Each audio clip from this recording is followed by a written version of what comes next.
पुरुषार्थी जीवन का लक्ष्य है संपन्न तथा संपूर्ण स्थिति को प्राप्त करना। हमारा जो संपूर्ण स्वरूप है वो सर्व शक्तियों से, सर्व गुणों से, सर्व विशेषताओं से और कलाओं से संपन्न होता है। तो ऐसा संपूर्ण स्थिति का जीवन प्राप्त करने के लिए बाबा की विशेष समय प्रति समय हमें प्रेरणा मिलती रहती है। इस सीजन में भी बाबा ने बार बार हम बच्चों से पूछा कि संपूर्ण स्थिति को प्राप्त करने की डेट फिक्स करो। तो इससे स्पष्ट होता है कि पुरुषार्थ करने के लिए समय बहुत थोड़ा है, जिसके लिए बाबा समय की चेतावनी हमें दे रहे हैं। तो ऐसी संपूर्ण स्थिति अगर हम प्राप्त करना चाहते हैं तो उसके लिए विशेष हमें 10 बातों पर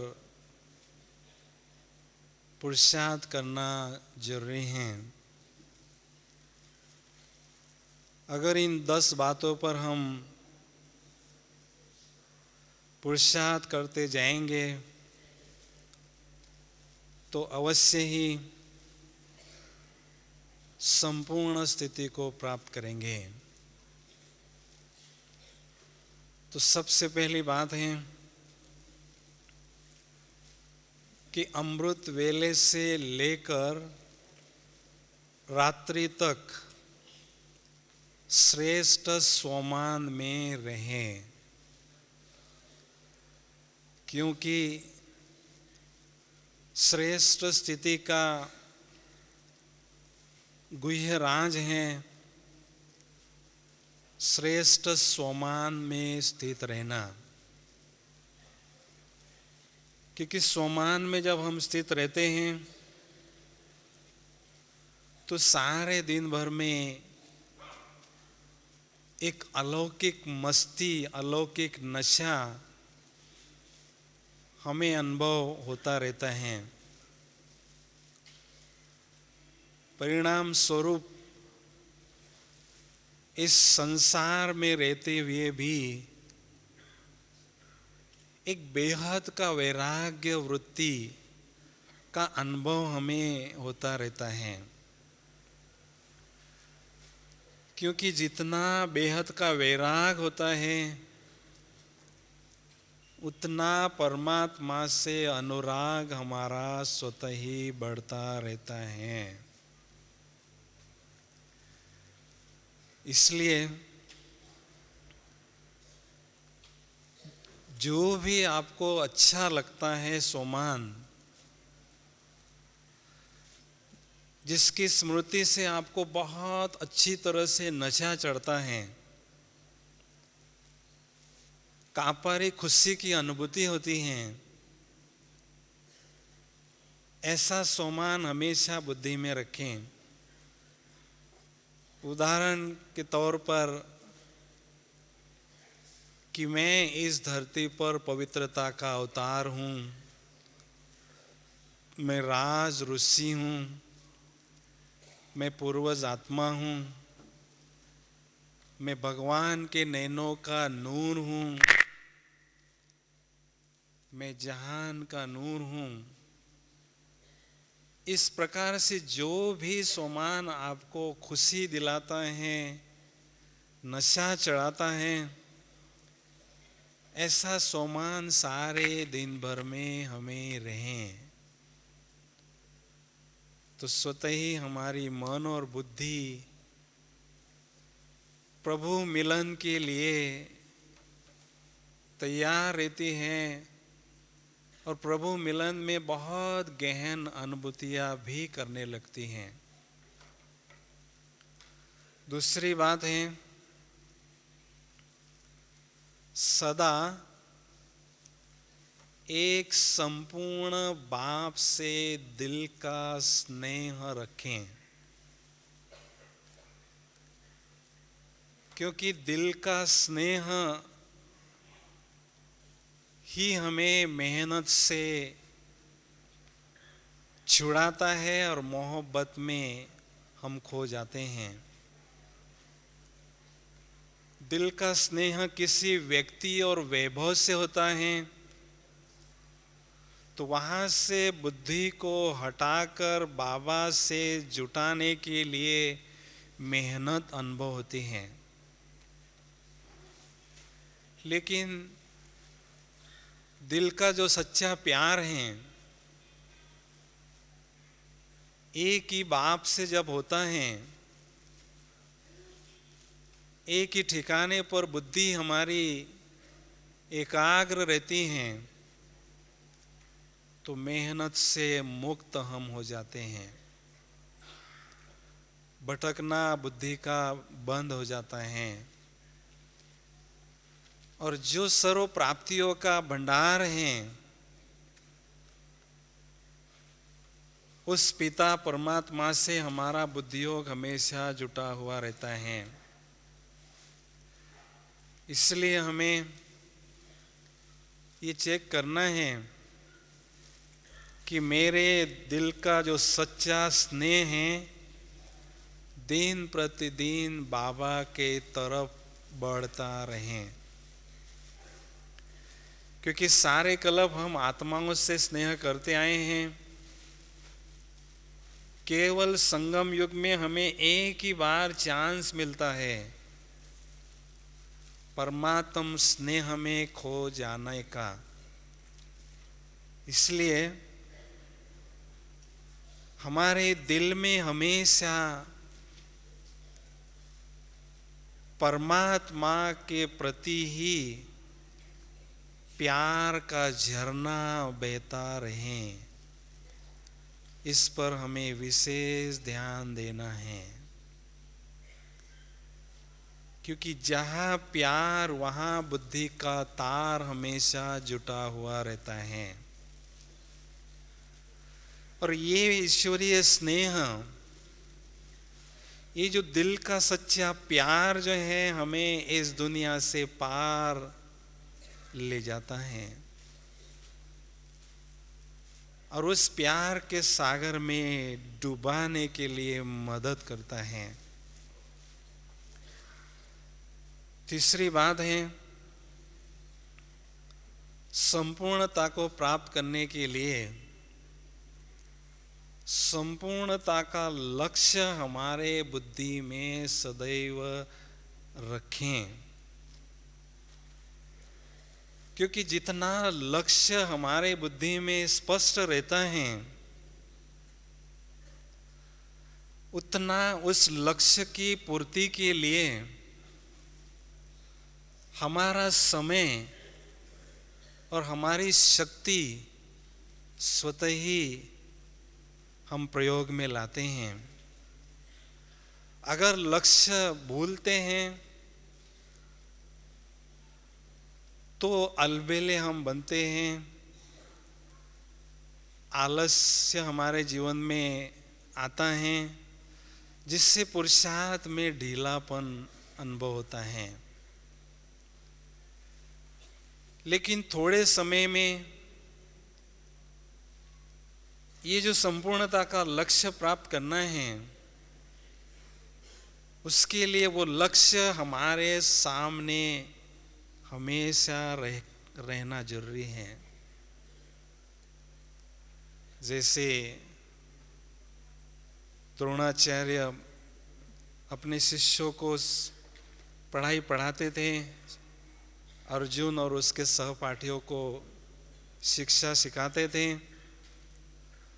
तो द्रोणाचार्य ने पूछा कि ये जो पेड़ पर जो पंछी, आर्टिफिशियल पंछी लगा हुआ है, उसकी आंख पर आपको बाण मारना है, वो लक्ष्य उनको दिया। तो एक के बाद एक सहपाठियों को द्रोणाचार्य पूछते कि आपको क्या दिखाई देता है। तो किसी ने कहा मुझे आप भी दिखाई देते हैं, पंछी भी दिखाई देता है, पंछी की आंख भी दिखाई देता है। तो लक्ष्य के साथ साथ और भी बातें उनके नजरों में थी। लेकिन जब अर्जुन को पूछा गया कि आपको क्या दिखाई देता है, तो अर्जुन ने जवाब दिया कि मुझे केवल उस पंछी की आंख में जो काली पुतली है, वो पुतली ही नजर आ रही है और कुछ भी मुझे नजर नहीं आ रहा है। तो वो उसमें पास हो गया, क्योंकि अर्जुन का जो लक्ष्य है, अर्जुन का जो ध्यान है, पूर्णतया अपने लक्ष्य पर केंद्रित था। इसलिए उसमें उसने सफलता भी प्राप्त की। तो इसी तरह से संपूर्णता का जो लक्ष्य है हमारे बुद्धि के सामने हमेशा हम रखें, ताकि बहुत चुस्ती से और मस्ती से उस लक्ष्य की ओर हमारे कदम आगे बढ़ते रहें। चौथी बात है, ब्रह्मा बाबा के पद चिन्हों पर हम चलते रहें। संपूर्ण बनने के लिए संपूर्ण ब्रह्मा बाबा को हमें फॉलो करना है। उनकी जीवन एक खुली किताब है, केवल हमें उनके पद चिन्हों पर कदम रखते हुए आगे बढ़ना है। हम देखें कि बाबा कैसे पुरुषार्थ करते थे। कोई समस्या आती थी तो बाबा कैसे उसको पार करते थे, बाबा कैसे व्यवहार करते थे। तो जो भी बाबा के जीवन में बातें आती थी, उसी तरह से मुझे अपने जीवन में धारणा करते रहना है, जिससे एक एक बात बहुत सरलता से हमारे जीवन में आती रहेगी। कई बार हम सुनते हैं बाबा जहां भी जाते थे, मधुबन में जहां भी बाबा को देखते थे, बाबा फरिश्ता ही नजर आते थे। तो उसके लिए बाबा ने क्या पुरुषार्थ किया, वो फरिश्ते की झलक उनके व्यक्तित्व से झलकती थी। उसके लिए बाबा ने निरंतर विदेही स्थिति का अभ्यास किया। तो मुझे भी ऐसा विदेही स्थिति का अभ्यास करते रहना है।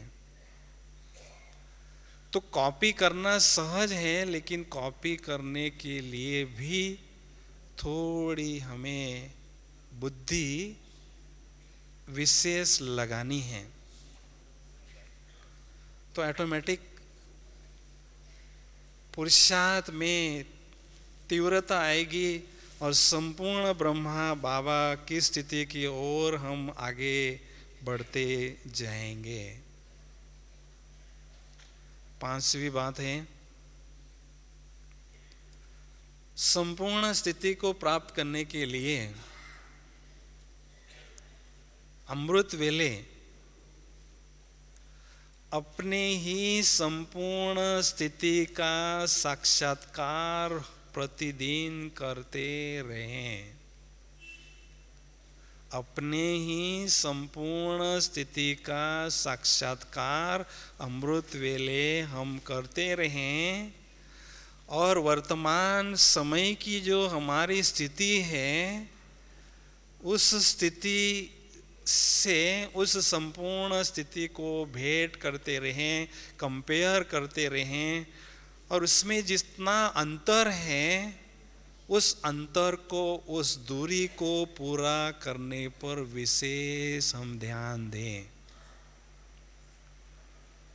तो कैसा मेरा संपूर्ण फरिश्ता स्वरूप है, वो चित्र इमर्ज करें और वो हमारे सामने रखें कि मेरा जो संपूर्ण फरिश्ता स्वरूप है उसका आकार इसी स्थूल देह जैसा ही है, लेकिन वो दिव्य प्रकाश का है, प्रकाश पुंज का वो स्वरूप है। बहुत अच्छी तरह से तीनों बातों की संपन्नता उसमें नजर आ रही है। मेरा संपूर्ण स्वरूप नशे से संपूर्ण है, गुणों से संपूर्ण है, शक्तियों से संपूर्ण है। चेहरे पर दिव्य गुणों का श्रृंगार पूर्णतया मैंने किया हुआ है और निरंतर मेरी बुद्धि की तार बाबा के साथ जुटी हुई है। तो ऐसा हर एक कर्मेंद्रिय से दिव्य प्रकाश की रश्मियां प्रस्फुटित हो रही है। तो ऐसा संपूर्ण फरिश्ता स्वरूप हमें अपना देखना है और जब उसे हम अपना वर्तमान स्वरूप भेंट करते हैं तो जो उसमें खामी है, त्रुटि है, कमी है, उस कमी को हमें दूर करने का प्रयास करना है। ये पॉजिटिव तरीका है पुरुषार्थ का। मान लीजिए उदाहरण के तौर पर अगर मन में बहुत अशुद्ध संकल्प चलते हैं, अपवित्र संकल्प चलते हैं, तो पवित्रता की बहुत सुंदर स्थिति प्राप्त करना ये बहुत ऊंची मंजिल हमें अनुभव होती है और उस मंजिल की ओर अगर हम नहीं चल पाते हैं तो दिल शिकस्त होने की संभावना होती है। तो बजाय इसके बहुत शॉर्टकट तरीका है, पॉजिटिव तरीका है, जो संपूर्ण फरिश्ता स्वरूप मेरा है उसमें बहुत अच्छी पवित्रता की स्थिति मैंने प्राप्त की है। तो उस पवित्रता को अपने में आह्वान करें।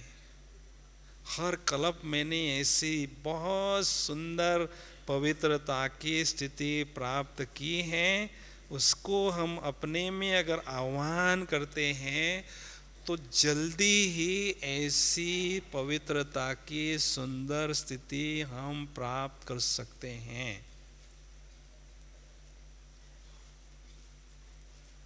इसलिए अमृत वेले ये फरिश्ता स्वरूप स्वयं का सामने लाना, इमर्ज करना, उसका साक्षात्कार करना बहुत जरूरी है।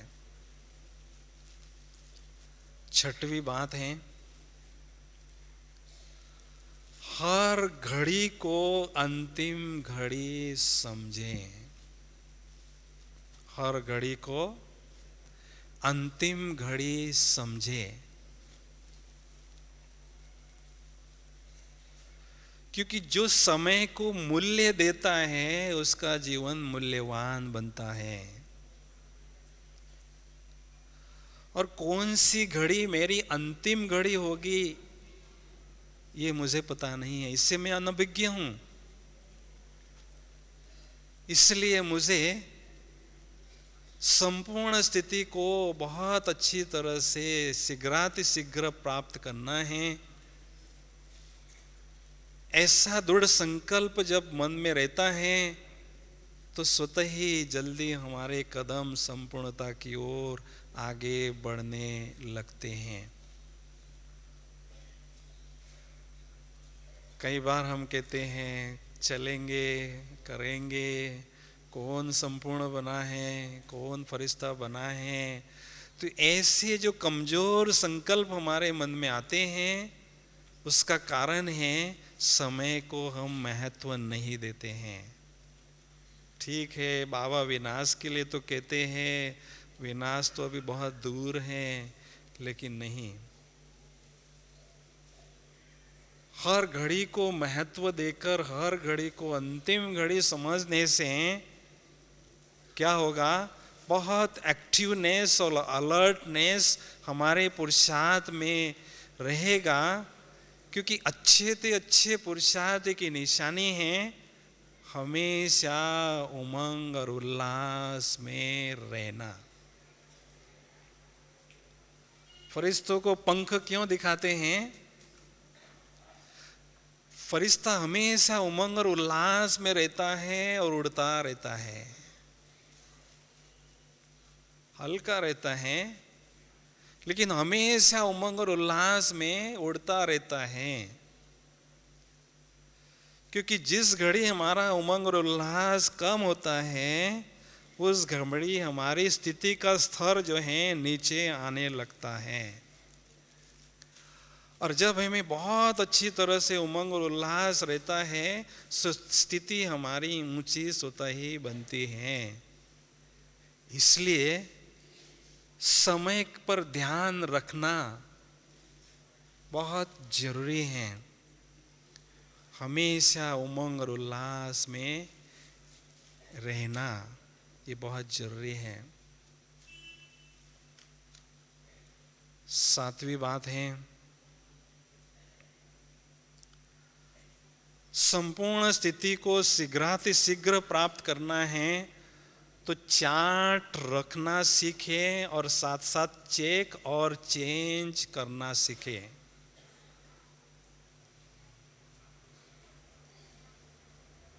कई बार हम थोड़ा सुस्त हो जाते हैं और सोचने लगते हैं क्या जरूरी है चार्ट रखना।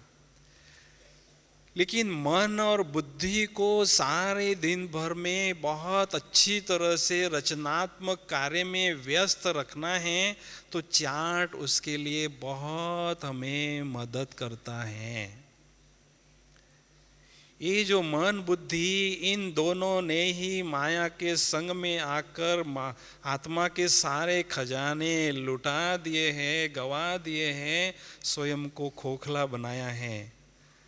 तो इन्हीं दो मन और बुद्धि की शक्तियों के आधार से वो शक्तियां, वो खजाने हमें प्राप्त करने हैं। लेकिन मन और बुद्धि को सुव्यवस्थित व्यस्त रखने के लिए चार्ट रखना बहुत जरूरी है।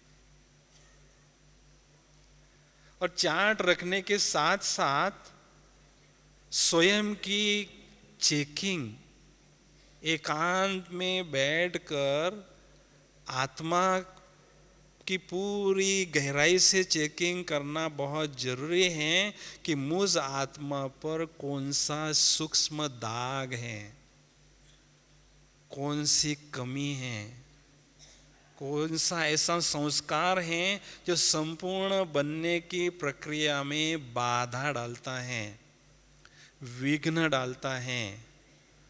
तो उसकी सूक्ष्म चेकिंग भी बहुत जरूरी है। और चेकिंग के साथ साथ उसको चेंज करना भी जरूरी है। अगर चेकिंग नहीं करेंगे तो वो कमी हमारे में रहेगी तो अंत में हमें पछताना होगा। बीमारी जब होती है तो उस बीमारी का निदान करना बहुत जरूरी है, तभी हम उसको बीमारी का उन्मूलन कर सकते हैं, बीमारी को हटा सकते हैं। तो ऐसी जो कमी हमारी है उसकी चेकिंग गहराई से जब हम करते हैं तो उसको चेंज करने के लिए प्रयास भी हम करने लगते हैं, परिवर्तन भी हम करने लगते हैं। इसलिए चेकिंग करना और उसको परिवर्तन करना ये बहुत जरूरी है। लेकिन चेकिंग करने के लिए बुद्धि रूपी जो नेत्र है हमारा बहुत तीक्ष्ण हो, दिव्य हो और बहुत शार्प हो। तो बुद्धि रूपी नेत्र की जो नजर है वो तेज होगी, जिससे आत्मा की कमी हमें बहुत जल्दी स्पष्ट नजर आएगी। लेकिन बुद्धि रूपी नेत्र को तीक्ष्ण रखने के लिए, करने के लिए, दिव्य बनाने के लिए ज्ञान का मनन चिंतन हमें मदद करता है। जितना ज्ञान बाबा का है उसकी जितनी राज और साज बुद्धि में स्पष्ट होते हैं उतना बुद्धि रूपी नेत्र हमारा तीक्ष्ण बनता है। उसकी दृष्टि तेज होती है, प्रखर होती है। तो इसलिए रियलाइज भी करना और उसको परिवर्तन करना, ये दो बातें बहुत जरूरी हैं। आठवीं बात है, संपूर्ण स्थिति को प्राप्त करने के लिए दुआओं का स्टॉक बढ़ाते चलें।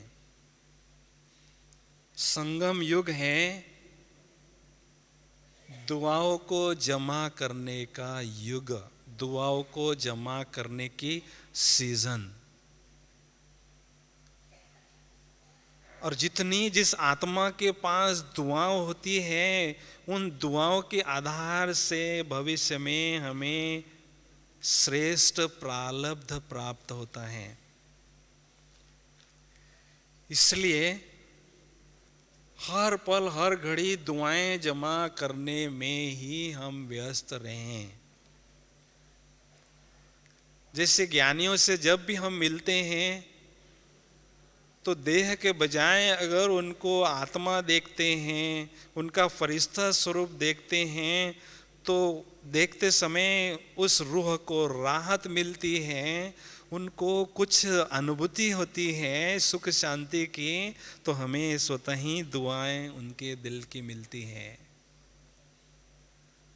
और संगम युग में सेवा हम करते ही रहें, दिल से सेवा करते रहें। कई कहते हैं हम तो सेवा करते हैं लेकिन कोई हमें देखता नहीं है, कोई हमारी महिमा नहीं करता है। लेकिन हम सोचें कि दिल से हम सेवा करते रहें, कोई देखे या नहीं देखे, लेकिन भगवान के रजिस्टर में मेरी सेवा जमा हो रही है, भगवान से मुझे दुआएं स्वतः ही प्राप्त हो रही है। तो सेवा और सीवा ये दो हमारे जीवन के पहलू हो। सेवा में हमेशा तत्पर हो और शिव बाबा की याद ही हमें सदा रहें।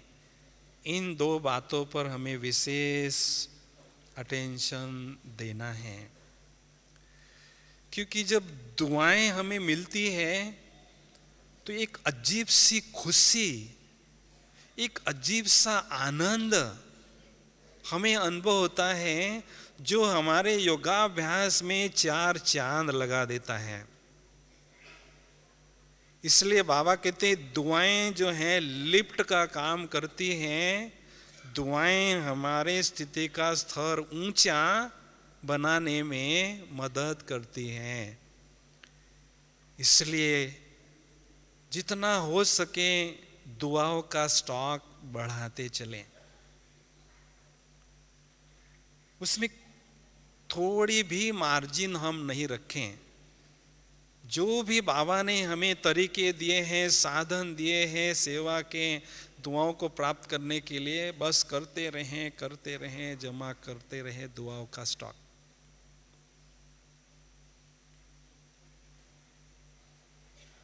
तो इस बात पर हमें विशेष ध्यान देना है। और अंतिम जो बात है, 10वीं बात है, हमेशा हमें 2 शब्द बार बार याद रखना है। बाबा ने भी मुरली में कई बार दोहराया है, स्टॉप और स्टॉक, ये 2 शब्द बार बार याद करना है। व्यर्थ संकल्पों को स्टॉप करना है और शक्तियों को, खजानों का स्टॉक बढ़ाना है।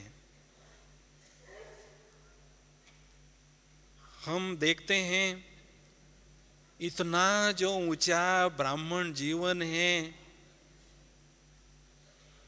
सारे कल्प में जो बहुत श्रेष्ठ और ऊंचा ब्राह्मण जीवन है, उसको हम एंजॉय नहीं कर पाते हैं, उसको मौजों का जीवन हम अनुभव नहीं करते हैं।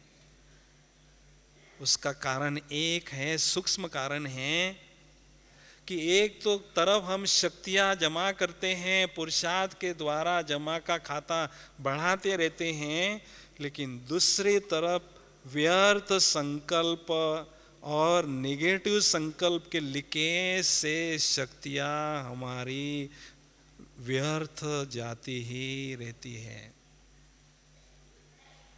जब तक इस लीकेज को हम नहीं बंद करते हैं, तब तक शक्तियों का स्टॉक हमारा वृद्धि को नहीं पाता है।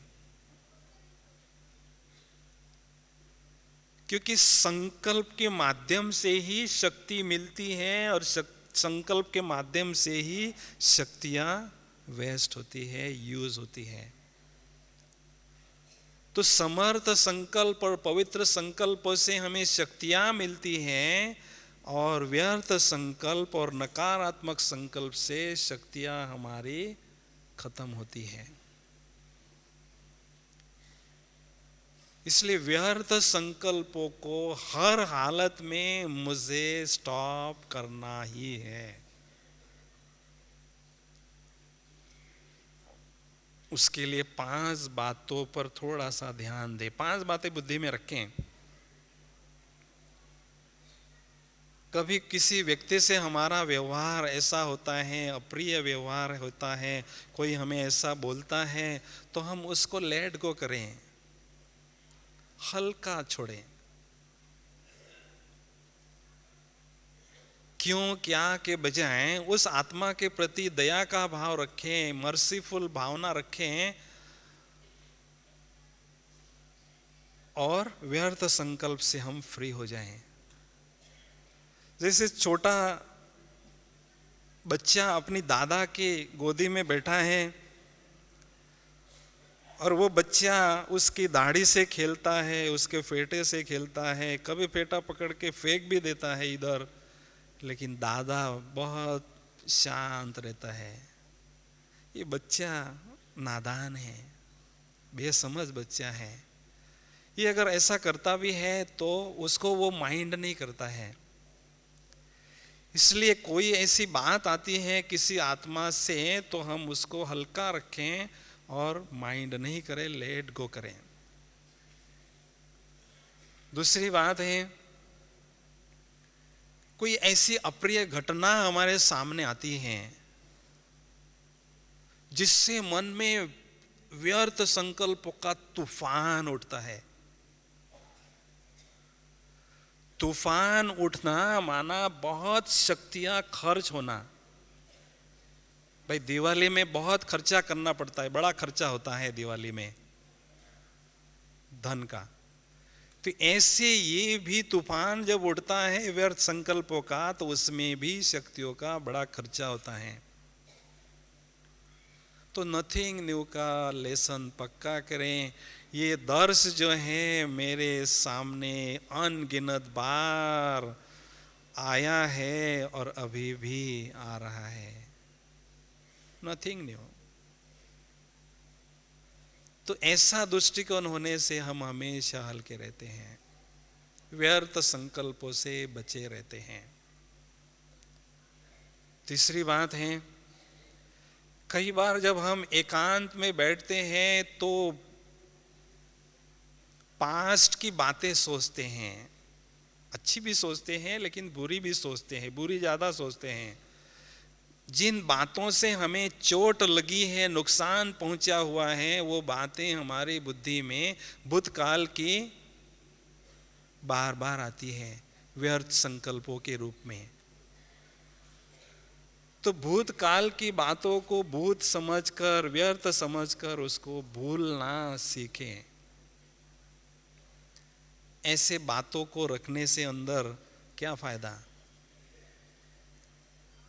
और चौथी बात है, जब व्यर्थ संकल्प मन में आता है तो सोचिए मैं मास्टर कंट्रोलर हूं, मैं अपने मन का कंट्रोलर हूं, जब चाहें अपने मन का कंट्रोल कर सकता हूं और जैसे चाहें संकल्प मेरे मन में क्रिएट कर सकता हूं, उत्पन्न कर सकता हूं। मैं मास्टर हूं अपने मन का।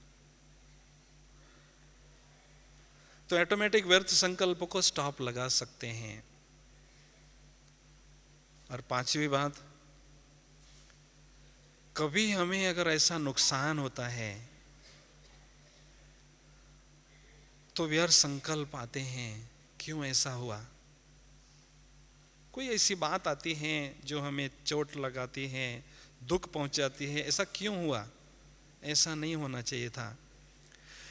लेकिन सदा सोचें संगम युग है कल्याणकारी, बाबा मिला है हमें कल्याणकारी, बाबा ने जो ज्ञान दिया है वो भी है कल्याणकारी। इसलिए जो भी अकल्याण की बात मुझे दिखाई दे रही है उसके पीछे कल्याण छिपा हुआ है, क्योंकि मेरी इस संगम युग में चढ़ती कला होती है, उन्नति होती है। संगम युग है ही चढ़ती कला के लिए, उन्नति के लिए।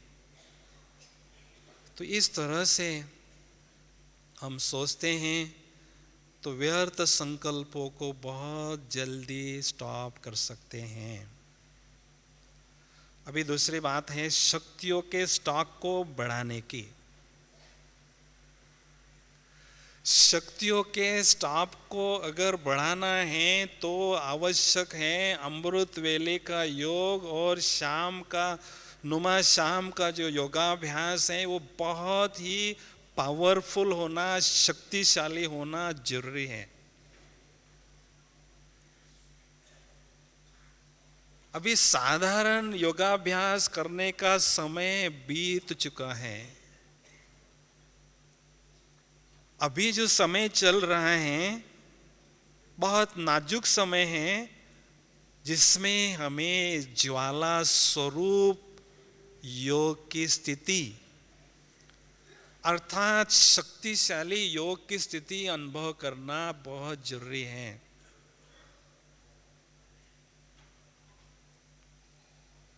अमृत वेला अर्थात शक्तियों रूपी अमृत प्राशन करने की वेला। लेकिन ऐसे समय में शक्तिशाली योगाभ्यास अनुभव अगर हम करना चाहते हैं तो परम धाम में बाबा का जो स्वरूप है वो प्रखर अर्थात शक्तिशाली रूप में देखना जरूरी है। सत्यम शिवम सुंदरम जो बाबा है मेरा, वो ज्ञान सूर्य है, आध्यात्मिक शक्तियों का अखुट भंडार है, अखंड स्रोत है। अर्जुन को जब भगवान का साक्षात्कार हो रहा था तो अर्जुन उससे वर्णन कर रहा था कि भगवान का जो स्वरूप है वो हजारों सूर्य से तेजों में है, हजारों सूर्य से। ये जो सूर्य है इस दुनिया का स्थूल सूर्य है, इस सूर्य से कई गुना वो तेजों में है, प्रखर है। क्यों कहा? जरूर उसने अनुभव किया होगा। क्योंकि ये जो सूर्य है केवल इस साकारी दुनिया का ही सूर्य है,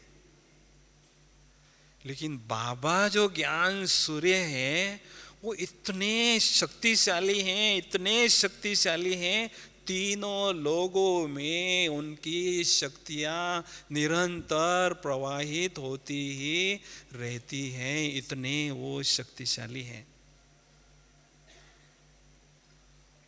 तो ऐसा बाबा का शक्तिशाली स्वरूप अच्छी तरह से अनुभव करें और साथ में स्वयं के स्वरूप को भी, शक्तिशाली स्वरूप को भी परम धाम में बाबा के समक्ष इमर्ज करें। स्वयं का जो स्वरूप है वो भी बहुत शक्तिशाली हो, क्योंकि जितना शक्तिशाली स्वरूप होगा उतना ज्ञान सूर्य जो पावर हाउस है बाबा, उनसे अथाह शक्तियां हम स्वयं में भर सकेंगे, अच्छी तरह से खींच सकेंगे। मैं साधारण आत्मा हूं, इस स्थिति में बैठेंगे तो आपको साधारण ही करंट मिलेगा। लेकिन मैं मास्टर ज्ञान सूर्य हूं या मैं मास्टर शक्तिवान आत्मा हूं, इस स्थिति में बैठेंगे तो अथाह शक्तियां बाबा से आप खींच सकेंगे, स्वयं में भर सकेंगे। इसलिए अमृत वेले ऐसी शक्तिशाली स्थिति में बैठना बहुत जरूरी है। तो ऑटोमेटिक शक्तियों का जो सागर है उनसे शक्तियों की किरणें शावर के रूप में मुझ आत्मा पर पड़ती रहेगी। आत्मा की बैटरी चार्ज होती जाएगी, चार्ज होती जाएगी, चार्ज होती जाएगी, शक्तियों का स्टॉक बढ़ता जाएगा, बढ़ता जाएगा, जिससे हम संपूर्णता के समीप पहुंच सकेंगे।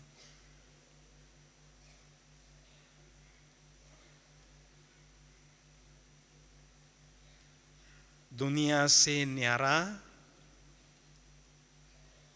और एक बाबा से ही प्यारा।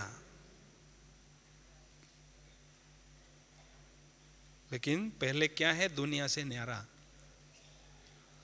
हलवा पकाती है माताएं बहनें, तो पकाने के बाद जब वो किनारा छोड़ देता है तो वो हलवा कहते तैयार हो गया, पक गया अच्छी तरह से, कढ़ाई के किनारे छोड़ता है। तो ये आत्मा योग की अग्नि में जब पकती है तो जब संपूर्ण होती है तो ये साकारी दुनिया के किनारे छोड़ देती है, एकदम दुनिया से वो न्यारी हो जाती है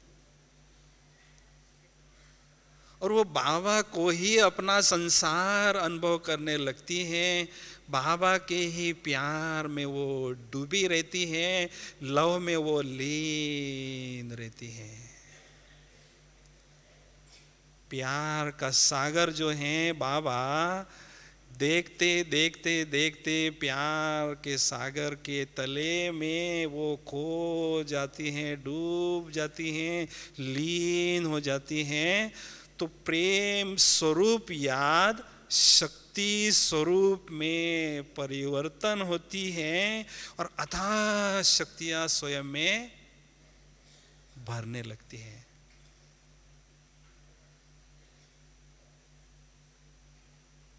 इसलिए योगी आत्माएं संसार में सबसे भाग्यवान आत्माएं हैं। क्योंकि योगी आत्माओं की बुद्धि रूपी नेत्र का नूर जो है भगवान बनता है, उनकी नजरों में हमेशा वो बाबा बसा हुआ रहता है, और बाबा के नैनों में ऐसी महान आत्माएं नूर बनकर रहती हैं। उनके नैनों में, पलकों में ऐसी आत्माएं संगम युग में पलती हैं और परमात्म प्यार में वो डूबी रहती हैं। और ऐसी आत्माओं को ही बाबा अंतिम समय अपने नैनों में पलकों पर बिठा कर घर ले जाएंगे। वो आत्माएं बहुत मस्ती से अतीन्द्रिय सुख के झूले में झूलते रहेंगे और घर की ओर प्रस्थान करते रहेंगे। लेकिन बहुत लंबे समय की ऐसी लवलीन स्थिति का अभ्यास हम बढ़ाते रहें, तो आइए हम सभी कुछ घड़ियों के लिए ऐसी लवलीन और ऐसी पावरफुल स्थिति का अनुभव में खो जाएं।